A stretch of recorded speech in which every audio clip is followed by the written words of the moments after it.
Morning, Trevor. Isn't it a beautiful morning? The sun's shining, God's in his heaven, and all's right with the world. No, it isn't. You've had the top off the milk again. Oh, sorry, Trevor, I didn't realise. I always have the top off the milk, you know that. It's not you, it's the blue tits. Anyway, what have you got to be so cheerful about? Everything. Laura's come back. Are you sure? Trevor, you're talking to a man in love. I knew when I got up this morning. The wind was whispering her name in the branches. The sparrows were chirping at my window. Laura's back, Laura's back. All nature had come alive. And you ask me if I'm sure? Well, are you? Yes, a car's on the drive. I see. I suppose that means you're going to start chasing after her again. Sometimes you're so naive, Trevor. She's come back because of me, drawn by invisible threads. Invisible threads? Talking sparrows? Isn't it a bit early in the day for all this? Or what? All this guff. Guff? Trevor, did you know that Laura's back? Yes, drawn by invisible threads, apparently. Well, don't just sit there. Go and get dressed. Well, what about my breakfast? You can have that later. I've asked her round for coffee. And take that milk bottle off the table. All right, Mary. You know he's had the top off the milk again, don't you? Now, Howard, when Laura comes round, I want you to act perfectly naturally. Of course. Don't go making things up. As if I would, Mary. I mean, try to be honest with her. I will. But don't mention prison. No. Apart from that, just try to be yourself.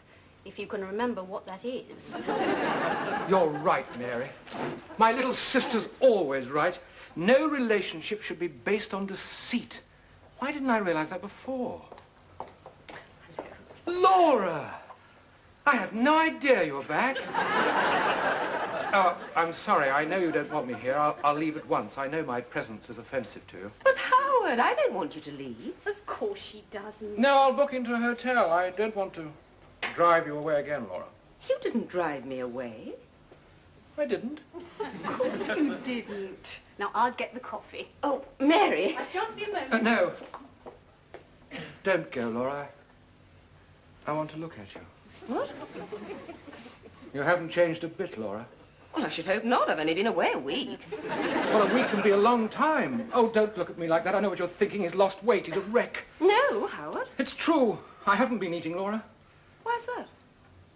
You can ask that. Are you made of stone, Laura? This is silly. You must eat. You sound just like my doctor. He's concerned. He says I must take nourishment, but what can I do? I've lost the will. Because of me. If I should go, suddenly, I just want to know that you can forgive me for all those lies. Of course I forgive you. I was just trying to impress you, that's all, and now I have this terrible fear that you might have thought that I was after your money. I know the idea is ridiculous. No, I don't think that. You don't? I know the money will always be an insurmountable barrier between us. How can you say that? I didn't say it, you did. Did I? But that was before. Things have changed. You see, I have this numbered account in a Swiss bank, and there were currency problems, but now everything's been resolved. Money's no obstacle, so we can start again. A new beginning. Complete honesty between us. Well, perhaps, if you promise to start eating again. I promise. Hello, Laura. Morning. Sorry I haven't finished my breakfast, but Howard's just eaten his way through all my sugar puffs. I wonder how Mary's getting on with that coffee. I wouldn't mind, but he's already had bacon and egg and sausage and fried bread. Shall we go through for the coffee? I don't know where he puts it all. Eating us out of house and home, he is. Is he really? Excuse me. I'll just give Mary a hand with the coffee. That is, if you're able to take coffee, Howard. Blabbermouth.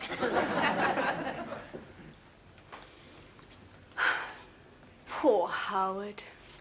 What do you mean, poor Howard? He's not getting anywhere with Laura. I'm not surprised. Neither am I. It's his own fault. I did try and warn him. Apparently this time he told her he had money. What? A numbered account in a Swiss bank, but there's been some snag. You mean he can't remember the number? Well, let's face it, Mary, the only numbered account he's got is with the Social Security people. Is that where he is now, collecting his gyro? No, as a matter of fact, he's buying Laura a little present. Howard? I don't believe it. You never give him a chance, do you, Trevor? You're so quick to condemn. Well, one day he's going to surprise you. Well, he'll surprise me if he buys her a present. He never buys presents for anyone, Howard.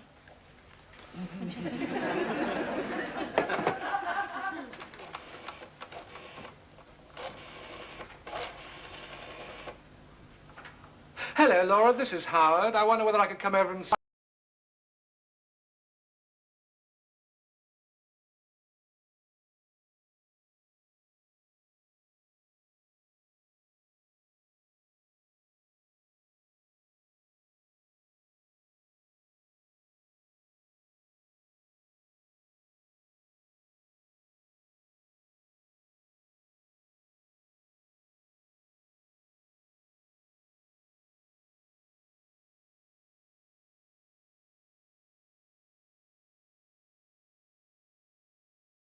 right impression. That's why I've got her this. I hope it will change her mind. What do you think?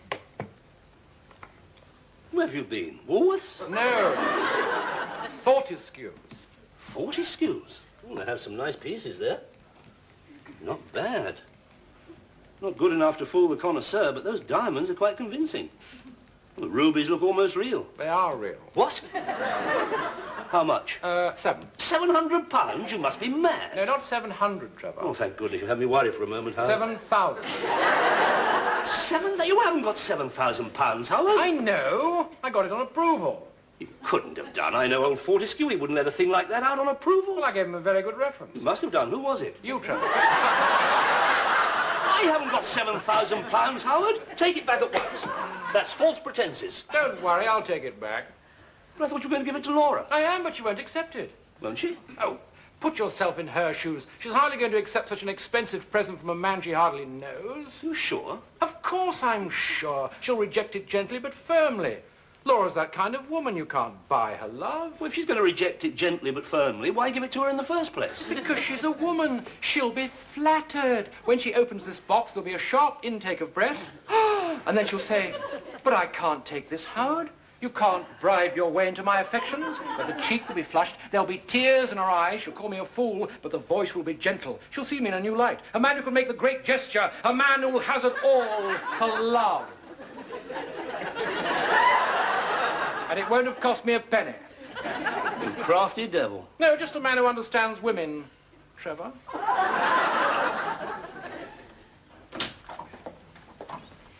Mary said you wanted to see me, Howard.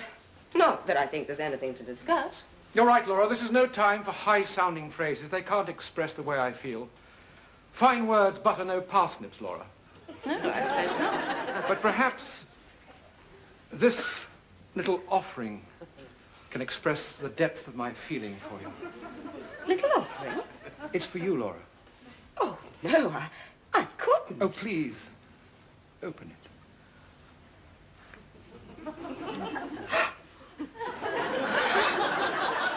It's beautiful.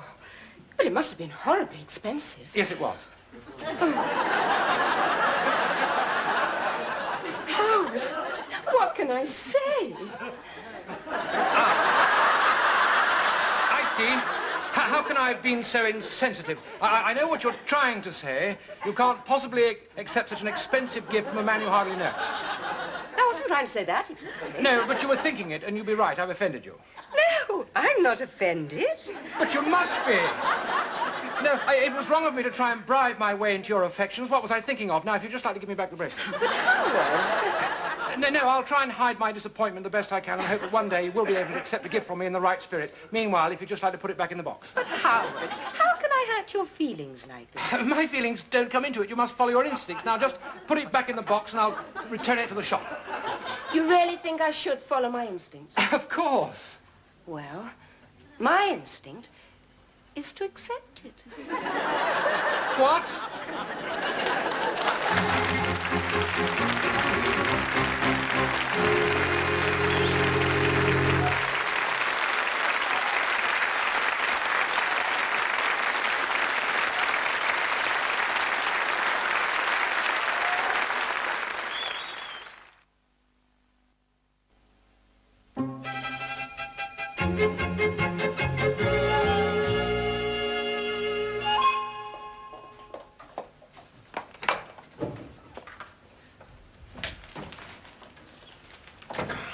Well, Howard, how did it go?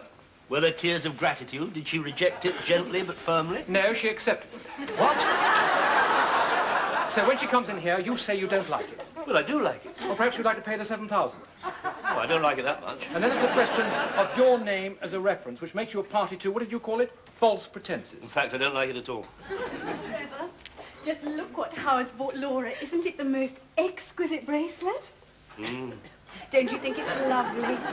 No, as a matter of fact, I don't. Don't be ridiculous, Trevor. No, Mary, let Trevor have his say. After all, he's entitled to his opinion. Don't you agree, Laura? Well, yes, but it doesn't really matter. The important thing is I like it. Well, of course you do, so why should Trevor's opinion, honestly held, concern you? After all, he's looking at it from the male viewpoint. You mean he thinks it was expensive? No, he means it doesn't attract him as a man. Well, no one's asking him to wear it. Are you trying to say you think it's a shade vulgar, Trevor? Vulgar? Yes, that's right.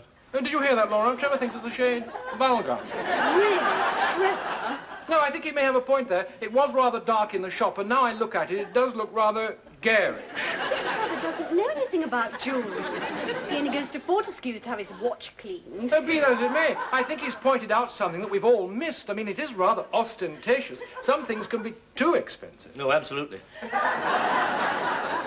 Thank you for pointing that out, Trevor. It's all right, Howard? So what do you suggest? Something simple in gold? Yeah, something simple in gold would be much better. That's a very good suggestion, Trevor.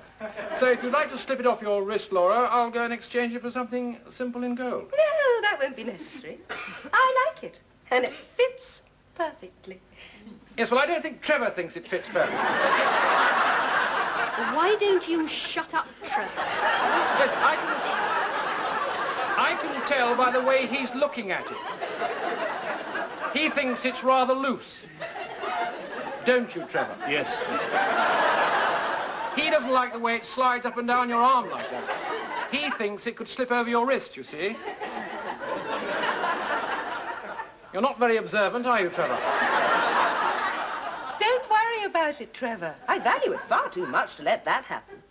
Now, I'm going to see what it looks like with that new dress. How dare you talk to Laura like that? What did I say? It's one thing to have an opinion, it's another to be rude. And how do you think Howard felt? Don't let him hurt you like that, Howard. It was a wonderful gesture. I only wish someone thought enough of me to buy something as beautiful as that. Mary? Blabbermouth.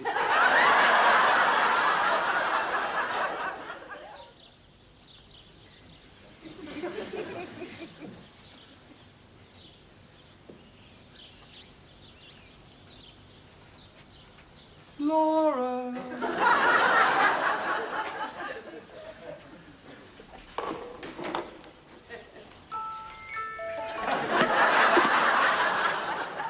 Oh, hello, Laura. I just popped over.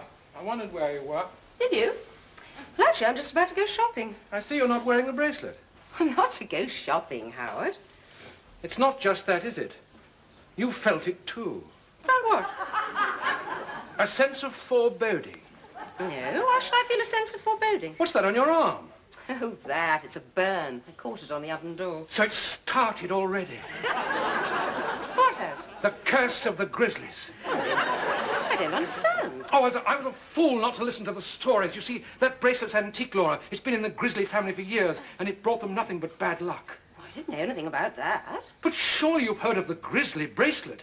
It was acquired by Uzziah Grizzly in India just before the mutiny. He was the one they found at the very bottom of the black hole of Calcutta. Apparently he went in first to get a seat. And since then, the family has known nothing but misfortune, particularly on the female side. But Howard, I'm only going to the supermarket. What can happen? You could get run down by a wire trolley. You could get felled by a tin of baked beans. You may scoff, Laura, but that burn on your arm is just a beginning, and I could never forgive myself if anything happened to you. Now, I suggest you give me back the bracelet. I'll return it to the shop and exchange it for something more appropriate. What about a charm bracelet? I don't want a charm bracelet. And how can you say I'm unlucky when I've met someone as warm, as wonderful, as generous as you are? What?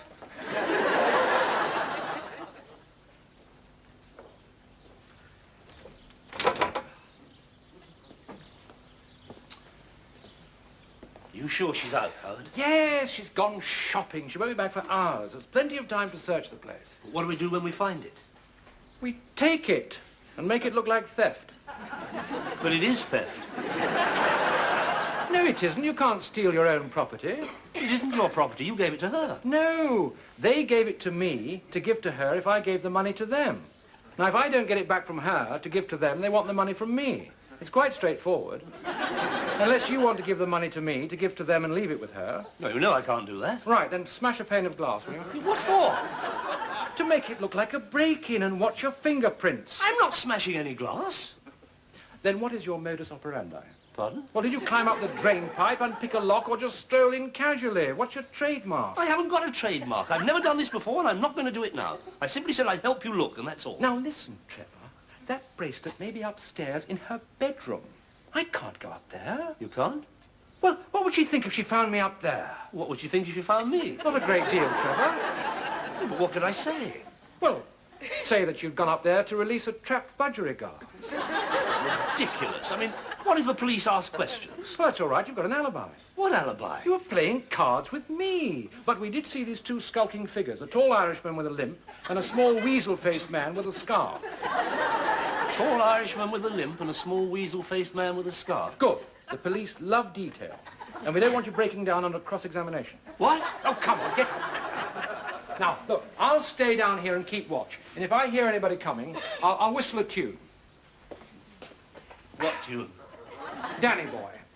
Well, Howard, won't you think it's strange you sitting here whistling Danny Boy? You see? I've got the difficult job. Now, you go and try and find that bracelet unless you want Fortescue on your doorstep with 2 policemen.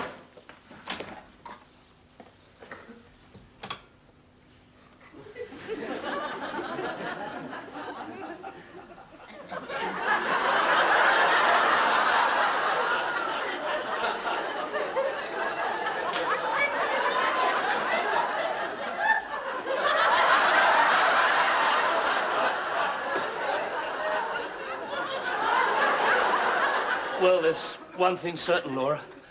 They didn't get out this way. Who didn't? The intruders. Tall, weasel-faced man with a limp. And a small Irishman with a scar. We saw them loitering with intent. But you're safe and nothing missing. Oh, I don't think so. And I certainly haven't seen anyone, but I might have dropped off. Oh, just check and see if my bracelet's there, will you? It's in my jewel box. How are you getting on? What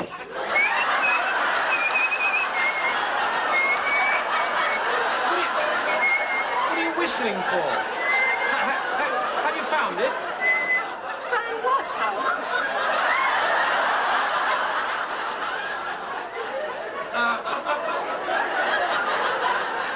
The budgerigar. Budgerigar? Trevor didn't say anything about a budgerigar. He was looking for intruders. Ah, you mean the tall Irishman with a limp and the small weasel-faced man with a scar? No, the small Irishman with a scar and the tall weasel-faced man with a limp. And he didn't say anything about a budgerigar. But the budgerigar is part of the gang. They use it to gain entrance. Then they come into the house to retrieve the budgerigar and pick up anything they can find. Well, nothing appears to be missing, Oh, good. Then it would appear the birds have flown. including the budgerigar.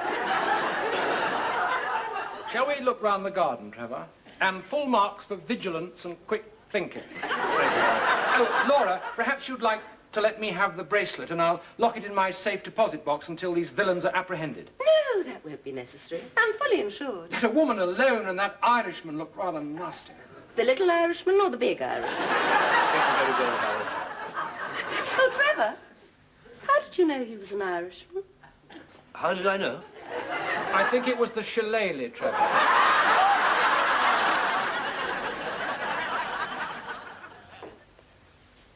Yes, I'll let you know. Goodbye. Oh, Trevor, I wonder if you could keep Mary occupied this evening. Only I've got Laura coming over at any moment, and I think tonight could be the night. Could it really, Howard? Yes, that bracelet certainly worked wonders. Yes, talking of that bracelet, that was Fortescue on the phone. He wants to know whether you intend paying for it. Well, you know how I'm fixed at the moment. In that case, he wants it back in his shop first thing tomorrow. Well, he's not the only one. Oh, Howard, you'll have to ask her for it back. You mean tell the truth? Don't look so shocked, Howard. Some people do it all the time. Well, I can't just ask for it back. Well, then you'll have to quarrel with her and then she'll give it back. Are you sure? Oh, yes, engaged couples do it all the time. They get tense and irritable, and then they quarrel. Next thing, the engagement ring's flying through the air. You mean she'll just throw the bracelet back at you? That's right. Has it ever happened to you, Trevor? Oh, yes, Mary was always throwing her engagement ring at me. I used to stand there like a slip fielder some nights. Well, why was that, Trevor? Well, Howard, you know what it's like, being engaged. Pressures. Oh, yes. Well, yes, you know, not being married and not really being single and feeling frustrated and... Well, Mary wouldn't. Not that she ever did. Anyone says she did, she didn't. Didn't what? Well, she wouldn't. Saving herself. Ah. For me, honeymoon. And I get irritable. Well, it's not surprising, is it, Trevor? You were engaged for 5 years. Oh, that's Laura now. Remember, Howard, you've got to get that bracelet back. Hello, Howard. Am I late? Yes. What? Let's get one thing straight, Laura. If you and I are going to get along, when I say 8 o'clock, I mean 8 o'clock. Not 10 minutes past. Oh, I'm sorry, Howard. That's all right. I'll overlook it this time. Come and sit down over here. I see you're wearing the bracelet. Yes. Isn't it lovely? You really like it, don't you? Of course. Then what about a bit of appreciation? No, it's all right. Trevor and Mary won't disturb us. They know the score. What score? Oh, don't be coy with me, Laura. This maidenly modesty doesn't suit you. I don't mind you being loyal to the memory of your husband, but how long's the period of mourning going to last? Howard, have you been drinking? Well, what if I have? If I want to take a drink, I'll take a drink. I'll drink myself into a stupor if I want to. Don't try and change me, Laura. I'm not trying to change you. Oh, yes, you are. You're quite the little reformer, aren't you? Well, don't bring your tambourine around here. You may have worked with your husband, but not with me, because I was forged out there, under the sun, with the heat and the flies and the disease. We were freebooters, soldiers of fortune, and we drank our way through every frontier town in Africa. And if that shocks you, Laura, perhaps you should settle down and marry a Sunday school teacher, because where I come from, girlie, that bracelet says you're my woman.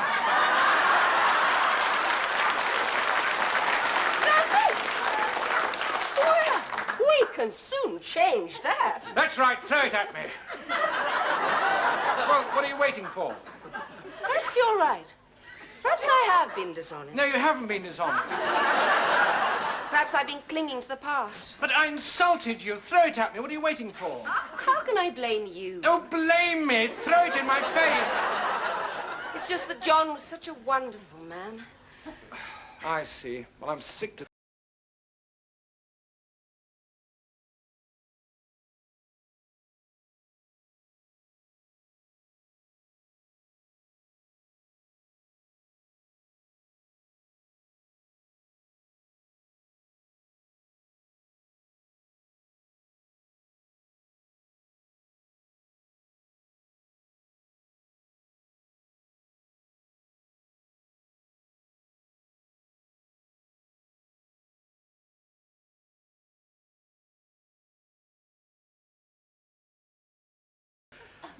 Trevor!